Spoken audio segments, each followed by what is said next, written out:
I'm reading the Berlin Diary of William Shirer. Now, if you know that name, you are obviously someone who has read The Rise and Fall of the Third Reich, a monumental work of journalism that was invaluable in helping many people understand what happened in Germany during the 1930s and the 1940s. But the dude also kept up a diary, and it's written with such punchy clarity. Shirer was only in his 30s when all this was going down.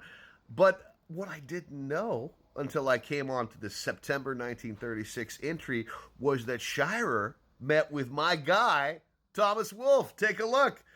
Lunched with Tom Wolfe. Martha Dodd suggested we meet, as I'd often expressed enthusiasm about his work. We found a great corner table at Happel's, an immense fellow physically, boiling with energy. He developed a gargantuan appetite, ordering a second main dish of meat and vegetables and more bottles of Flosser wine than were good for us, or at least for me. Well, we know he was a huge man. He was like 6'6", and we also know that he just was this exuberant fount of energy.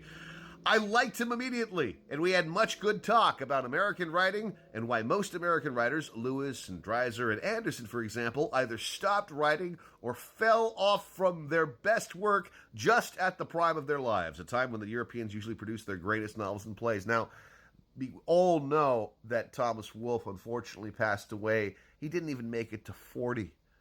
He had so much talent, and unfortunately, he died so young. It's one of the great literary tragedies.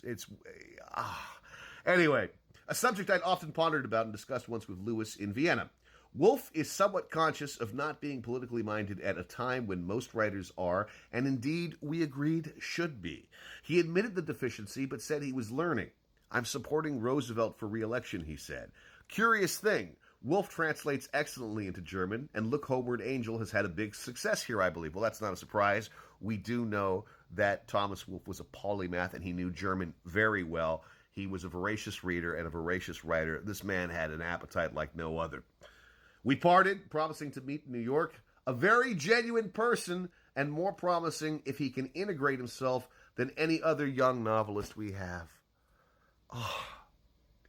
I often think of what might have happened if Thomas Wolfe had died at a reasonable age. Like, can you imagine Thomas Wolfe, the old man, commenting about the 1960s and the 1970s and bringing his autofiction chops to that?